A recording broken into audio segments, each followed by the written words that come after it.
good morning mga kapatid. Welcome to our prayer and counseling this time. Tapos na po tayo nag-pray kanina. Then ngayon, mag-start na tayo ng sharing ng Word of God. So mamaya naman ay mag-conduct tayo ng prayer and counseling after sa sharing ng Word. So mga kapatid, basahin naman po natin ang ating pag-aaralan ngayon sa umaga po ito sa Ephesians chapter 2 verse 10. Sabi dyan, we are His workmanship, created in Christ Jesus unto good works, which God hath before ordained that we should walk in them. Mga kapatid, ang ating pong topic na pag-aaralan, we are created to do good works. So, bilang mga anak ng Diyos, mga kapatid, yun po talaga ang gustong gawin ng Panginoon sa atin. No, katulad niyan, kung mayroon kayong mga anak, di po ba, ang gusto niyong gawin ng mga anak niyo ay gumawa ng mabuti. Kapag gumawa ng mabuti ang inyong mga anak, kayo po ay natutuwa. Tama po ba? No? Pag gumagawa ng mabuti ang inyong mga anak, binibigyan niyo po ng rewards. Ganon din po ang ating Ama sa nasa langit. No? Siya ay natutuwa at nagbibigay din po siya ng rewards. Kung pag-aralan natin ngayon is paano po tayo gumawa ng mabuti or kabutihan. So, sabi sa Ephesians 2:10 sa Tagalog, sapagkat tayo'y kanyang gawa na nilalang kay Kristo Jesus para sa mabubuting gawa na inihanda ng Diyos nang una pa siya nating lakaran. So, mga kapatid, ang gusto po talaga ng Diyos ay gumawa tayo ng mabuti. Hindi matutuwa si Lord na gumawa tayo ng masama, mga kapatid. Bakit ang sabi sa Ecclesiastes chapter 12 verse 13? Sabi diyan, let us hear the conclusion of the whole matter. Fear God. So, ang number one na sinabi dyan, magkaroon tayo ng banal na pagkatakot sa Diyos. At ang sunod, and keep His commandments. Pag nagkaroon ka na ng banal na takot sa Diyos, susundin mo na ngayon ang utos ng Panginoon. Dahil, ito sagot, for this is the whole duty of man. So, yun po ang gusto ng Panginoong Diyos, no? Na magkaroon tayo ng banal na pagkatakot sa Kanya, sumunod tayo sa Kanya mga utos, dahil yun po ang ating tungkulin bilang mga nilikha o nilalang ng Diyos. No? So, ang sabi sa Ecclesiastes 12:14, for God shall bring every work into judgment with every secret thing, whether it be good or where it be evil. So, magkaroon tayo ng judgment day, mga kapatid, sa lahat ng ating ginawa, mabuti man at masama, mayroong judgment day. So, hatulan po tayo, mga kapatid. So, para hindi po tayo hatulan, na mapunta tayo sa no, wala tayong ma-receive na reward sa Panginoon, ay gumawa po tayo ng mabuti. Amen? Mga kapatid. Take note lang po, mga kapatid, itong paggawa ng mabuti ay hindi po ito yung about sa salvation. Salvation is free, mga kapatid. Salvation was free, no need to do good works. Dahil tapos na ginawa ni Lord sa cross Calvario, no? Binayaran niya ang lahat ng ating mga kasalanan. Kaya ang salvation ay libre po yun, mga kapatid.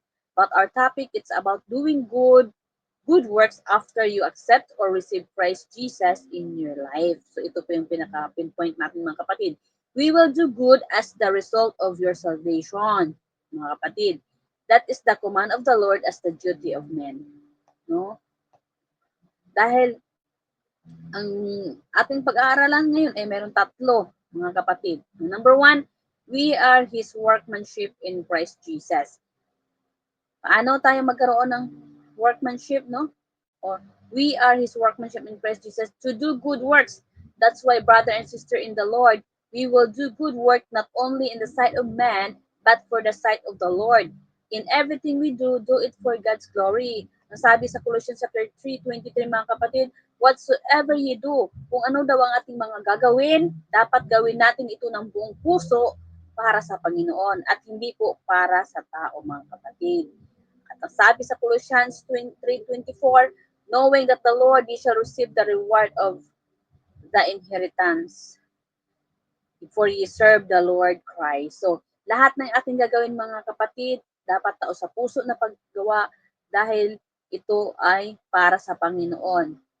At ang ating ginagawang paggawa ng mabuti ay ang magbibigay ng reward ay si Jesus Christ. So, hindi po tayo mga men pleaser na mga klase ng mga Kristiyano. At saka lang may ginagawa o gumagawa na mabuti kapag mayroong nakikita. Kaya mga kapatid, dapat tayo gumagawa kahit wala kita na tao. Kasi lahat ng ating ginagawang paglilingkod sa Panginoon ay para sa Diyos, no? Hindi para sa tao. Lahat ng paglilingkod natin na ginagawa ay hindi para sa tao, kundi para sa Panginoon, mga kapatid. Kasi tayo ay nilikha ng Diyos kasi yun ang duty natin na dapat tayo ay gumawa ng kabutihan para sa Diyos. Glory to God, mga kapatid. At ang pangalawa naman, mga kapatid, we walk worthy in Christ Jesus.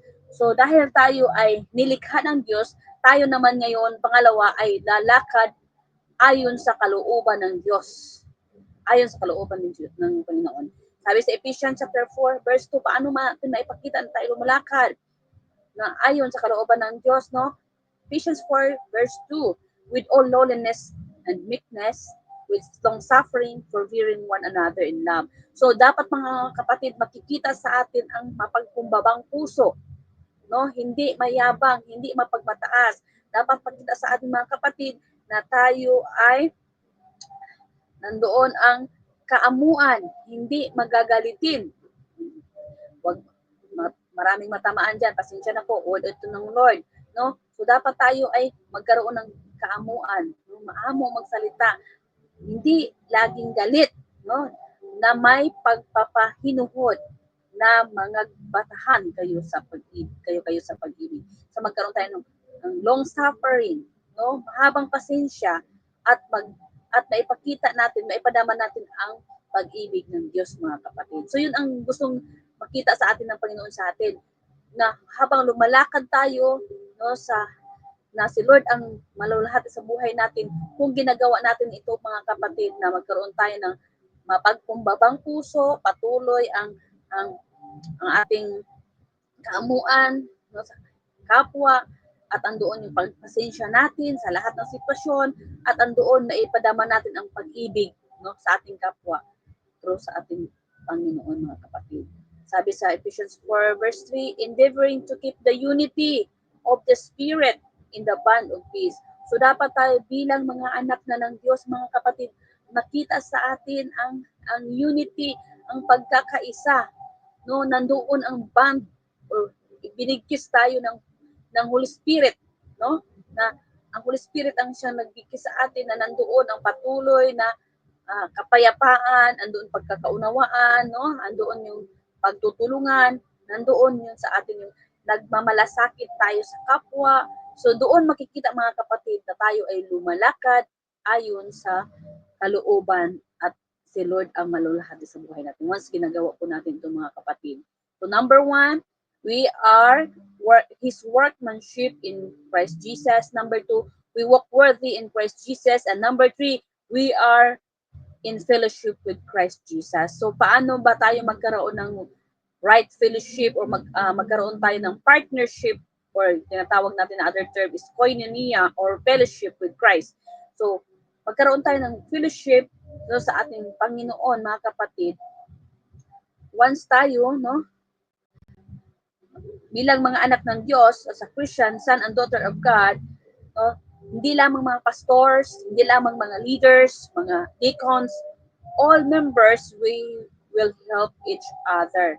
Sharing the word of God to all unbeliever. Wala pong pinipili dito, mga kapatid. As long as alam mo ang salvation, as long as alam mo ang gospel. Ano ba ang gospel?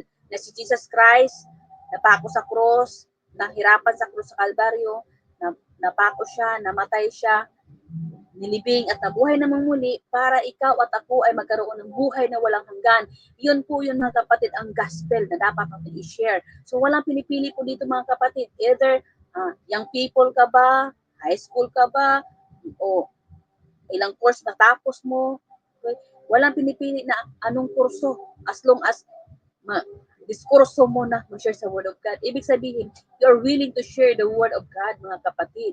Kasi ang pag-share ng Word of God, kahit wala tayong pinag-aralan, as long as nandyan sa puso mo si Jesus Christ, i-share mo sa Kanya. Bakit? Pag siya, yung tao na yun, walang pagkakilala sa Diyos, hindi niya in-accept si Jesus Christ, wala siyang pananampalataya sa Diyos, wala siyang relasyon sa Panginoon, pag siya ay mamatay, mga kapatid, mapahamak siya. Hindi siya magkaroon ng buhay na walang hanggan, kundi magkaroon siya ng buhay na kapahamakan sa impyerno.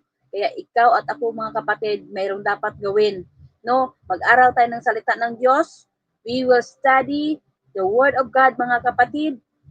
No? Hindi lang ito para sa mga pastor, all leaders, or all members, but lahat tayo, mga kapatid, ay kailangan natin i-share ang gospel sa lahat ng mga unbelievers. Hindi lang mga Pilipino ang share natin ng Word of God, no? Kundi all nationality, all nations. Ang sabi sa Matthew 28:19-20, no? Na share gospel to all nation, mga kapatid. Wala tayong pinipili ng nationality. Hindi mga Pilipino lang dapat maligtas, kundi all nationality, mga kapatid. We will give time to study the Word of God and share it to all people, most especially in our family. Mga kapatid, kamusta po yung pamilya ninyo? Nasharean niyo na po ba ng salita ng Diyos? Nasharean niyo na po ba ng kaligtasan? Nasharean na po niyo po ba ng gospel? Na si Jesus Christ lang ang makapagligtas, ang makapagbigay ng eternal life? So mga kapatid, ikaw lang at ako ang makakasagot niyan, mga kapatid. Sabi dito, they should have a personal relationship to God. So lahat ng tao magkaroon ng dapat na sila na tunay na relasyon sa Panginoon. Ito po ay hindi religion, hindi denomination, hindi walang tinataas dito na pangalan ng church, kundi si Jesus Christ ang tinataas natin dito, mga kapatid. It's relationship to God. So lahat ng makakilala natin, kamag-anak natin, they will know who God is in their lives. Be a good vessel for God's glory. So dapat tayo sisidlan ng salita ng Diyos, ng Holy Spirit, kung mag-share natin ang salita ng Diyos sa mga taong wala pang kaligtasan. As the son and daughters of God, be available every time in partnership doing His ministry to share the gospel. What is the gospel that Christ Jesus was what is the gospel, mga kapatid? Jesus Christ ay nagsuffer sa cross Calvario, no? Siya ay namatay, nilibing at nabuhay na muli at andoon na siya ngayon sa right hand of throne of God. So, tayo, mga kapatid, ay maniwala at manampalataya tayo na si Jesus Christ ay buhay na buhay. At darating ang panahon sa kanya na siya, second coming, ay kukunin niya na ang mga anak niya. At ang tanong ay, handa ka ba, mga kapatid, na salubungin ang Panginoon? No, kaya mga kapatid, ginawa tayo ng Diyos. God created us to do good works. We are created to do good works, mga kapatid. So don't forget, we are His workmanship in Christ Jesus. Number 2, we walk worthy in Christ Jesus.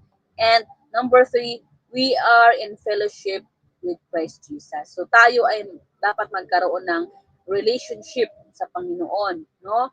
At patuloy na ibahagi ang kanyang salita sa mga taong wala pang kaligtasan. Kaya mga kapatid, ito lang po sabihin ko sa inyong lahat. Kaya mga kapatid, alalahanin natin ang paghihirap, pagtitiis ng ating Panginoon sa krus sa Kalbaryo. Pinahirapan siya dahil sa ating mga kasalanan, mga kapatid. Inalikusta siya, dinuraan, binugbog, palo siya. Instead na tayo ang magbayad sa ating mga kasalanan, tinubos na po tayo. Kung nakapanood po kayo ng Passion of Christ, doon niyo po makita, no, na ganun pala ang hindi pa ganun talaga kasakit ang dinanas ng Lord, kasi mga artista lang yun, pero ganun pang mga kapatid, nakikita niyo kung gaano kasakit ang dinanas ng Panginoon para tayo ay magkaroon ng buhay na walang hanggan. As the son and daughters of God, mga kapatid, we created to do good work. Hanggang gusto lang ng Panginoon sa ating mga kapatid na tayo bilang mga anak ng Diyos ay ma-apply natin sa ating buhay ang kanyang mga salita. It should be manifested into our lives, mga kapatid. Every day, every minute, in our daily routine, mga kapatid, sa ating buhay. Lahat ng ating gagawin, mga kapatid, ay hindi para sa tao, kundi ginagawa po natin ang share ng salita ng Diyos, ginagawa po natin ang paglilingkod para sa ating mahal na Panginoon. No? We will do good works for God's glory, not for the sight of man, but we do good for the sight of God alone. So mga kapatid, ginagawa natin ang lahat ng ito para sa ating mahal na Panginoon, kasi yun ang ikatutuwa ng Panginoon at yun ang duty natin bilang kanyang mga anak, to do good works. We are created to do good works for His glory alone, mga kapatid. Thank you, mga kapatid, sa pakikinig. Shalom, shalom everyone. See you next time. God bless us all.